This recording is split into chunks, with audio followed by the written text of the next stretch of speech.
আচ্ছা, আমাদের শেষ টপিক শব্দ দূষণ বা সাউন্ড পলিউশন। এটা ভাই অ্যাকচুয়ালি তোমাদের আমার পড়ানো কিছু নাই, তোমরা আশেপাশে প্রচুর প্রচুর সাউন্ড পলিউশন দেখো, মানে কান মাথা পুরো ভোতা হয়ে যায়, মাথা মুথা গরম হয়ে যায় এই সাউন্ড পলিউশনের জন্য। এই যে হর্ন বাজাচ্ছে, এই জিনিস করতেছে, এই জিনিস সবকিছু সাউন্ড পলিউশনের ভিতরে পড়ে। সো এই যে সাউন্ড পলিউশন, এটা অ্যাকচুয়ালি আমাদেরকে পরিমাপ করা শিখতে হবে এবং শব্দ কতটুকু হচ্ছে সেটা পরিমাপ করা যায়।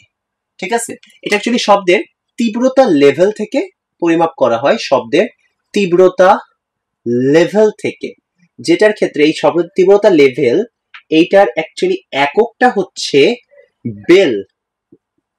ঠিক আছে, যেটাকে আমরা ডেসিবেল এককেও চিনে থাকি। এগুলো আমরা আস্তে ধীরে ভবিষ্যতে ইন্টারমিডিয়েট লেভেলে যে শিখবো, সো টেনশনের কিছু নাই। ঠিক আছে, একটুখানি বলে দিলাম যে শব্দের পরিমাণে বা শব্দের কতটুকু তীব্রতা, কত তীব্রতা লেভেল আছে, লেভেলটা কেমন সেটা অ্যাকচুয়ালি আমরা ডেসিবেল বা বেল একক থেকে জানতে পারি। এটা হচ্ছে কি বলা যায়, এটাকে লেখা যায় বেল আর এটাকে লেখা যায় ডেসিবেল। যদি তোমাদেরকে এই জিনিসটা একটু ক্লোজলি আর একটু বলতে চাই, এই যে মনে করো মশার পাখা আছে না, মশার পাখা, এই মশার পাখার শব্দের এই তোমার রেঞ্জটা হয় 0 ডেসিবেল, মানে খুবই কম, এটা মাইনাসের দিকেও যেতে পারে। ঠিক আছে, তারপর আমরা যে সিম্পলি মনে করো নিঃশ্বাস ফেলি, নিঃশ্বাস প্রশ্বাস, এক্ষেত্রে তোমার হচ্ছে এটা মানটা হয় 10 ডেসিবেলের কাছাকাছি। বুঝতে পারতেছো? আমরা যে কথাবার্তা বলি, সিম্পলি মনে করো কিন্তু আমরা কথাবার্তা বলতে থাকি, এই যে তোমাদের সামনে আমি কথা বলতেছি, এটা 40 থেকে 60 ডেসিবেলের ভিতরে থাকে। সো আমরা বুঝতে পারলাম যে আমাদের কোন শব্দের রেঞ্জ কেমন, কোন শব্দের পাওয়ার কেমন, কোন শব্দ কতটা ডিপ কিনা, এগুলো অ্যাকচুয়ালি আমরা ডেসিবেল বা তীব্রতা লেভেল থেকে জানতে পারি।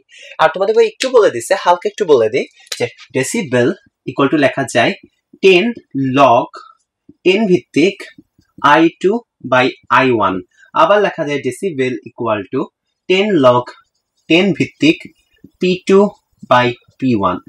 আবার দেখবা ডেসিবেল ইকুয়াল টু লেখা যায় 10 log 10 ভিত্তিক I বাই I0। এরকম অনেক ব্যাপার স্যাপার আছে যেখানে I0টা হচ্ছে প্রমাণ তীব্রতা, I2 হচ্ছে দ্বিতীয় ক্ষেত্রে তীব্রতা, I1 প্রথম ক্ষেত্রে, P2 হচ্ছে দ্বিতীয় ক্ষেত্রে পাওয়ার, P1 প্রথম ক্ষেত্রে পাওয়ার। এগুলো আমরা সব অ্যাকচুয়ালি ইন্টারমিডিয়েট লেভেলে যে শিখবো। সো টেনশনের কিছু নাই, এগুলো এখন তোমার লাগবে না। সো এই হচ্ছিল আমাদের চ্যাপ্টারের একটা সুন্দর এন্ডিং। ইনশাআল্লাহ চ্যাপ্টারটা তোমরা প্রথম থেকে শেষ পর্যন্ত ভালো মতো বুঝতে পেরেছো।